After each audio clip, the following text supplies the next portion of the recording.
ఈనాటి గీతకుల పిక్నిక్ విచ్చేసినటువంటి వేదికను అలంకరించిన పెద్దలందరికీ, వేదిక ముందున్నటువంటి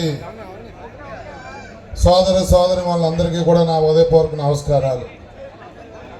చాలా సంతోషం. గత 2 నెలల నుంచి నేను చాలా పిక్నిక్లకు వెళ్తున్నాను, కానీ ఇంత జనం ఒక చోట నేను ఎక్కడా చూడలేదు. మీ దగ్గర ఐక్యత లేదు అంటే నేనైతే నమ్మను. ఇంతమందిని నేను ఎక్కడ చూడలేదు ఈ మధ్యన. అయితే మా చెల్లెమ్మ శిరీష గారు చెప్పిన, అంతకుముందు మాట్లాడిన వాళ్ళు చెప్పిన, మీకు మాకు కూడా కామన్ బాధ ఒకటి ఉంది. ఎందుకంటే మనం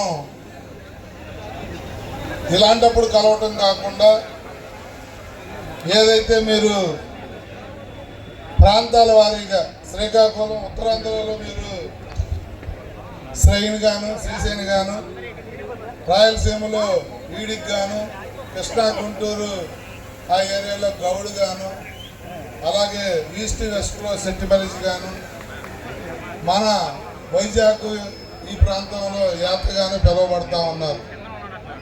నేను ఒకటే మిమ్మల్ని కోరేది, మీకున్నది మాకు కూడా ఉన్న కామన్ బాధ ఏంటంటే, మాకు కూడా కాపు, బలిజ, తెలగ, తూర్పు కాపు అని మాకు కూడా ఈ బాధలు ఉన్నాయి. ఒంటరి, తుంటరి ఇవన్నీ మాకు కూడా ఉండబట్టి దయచేసి ఒకటే చెప్తున్నాను, మీరు రాసిచ్చినవి ప్రభుత్వం నుంచి మీరు ఏ సదుపాయాలు కావాలని రాసిచ్చారో అవన్నీ కూడా నేను చదివాను. చాలా చాలా చిన్న సమస్యలు.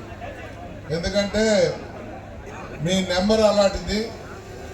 మీరు కలిసి ఉంటే మీరు కానీ మేము కానీ ఎవరికి వాళ్ళు బలంగా ఉంటే, ఇలా ఏరియా వైజ్గా ఇడిపోకుండా బలంగా ఉంటే మీరు అడిగినవి మీ కాళ్ళ దగ్గరికి అయితే వస్తాయని చెప్పి మాత్రం మనం చేస్తా ఉన్నాం.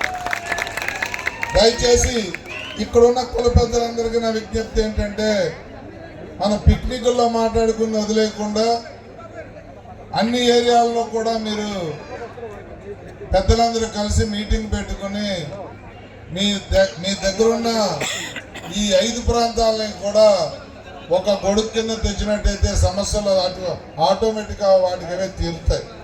అయినప్పటికీ మీరు రాసిచ్చినవన్నీ కూడా ఇక్కడ పెద్దలందరి సమక్షంలో గణబాబు గారు కానీ, వంశీ కానీ, మా మంత్రి సుభాష్ కానీ, మా శిరీష్ అమ్మ కానీ, మేమంతా కూడా రేపు అసెంబ్లీలో తప్పకుండా సాధ్యాసాధ్యాలు ఒకసారి అన్నీ అవుతాయని చెప్పను, కానీ వీటి మీద మేము చర్చించుకుని తప్పకుండా మీ తరఫున మాకు గొంతు వినిపిస్తామని చెప్పి మీకు మాటిస్తూ, గీత సోదరులందరికీ కూడా మరొకసారి నూతన సంవత్సర సంక్రాంతి శుభాకాంక్షలు తెలియజేస్తూ సెలవు తీసుకుంటామన్నా.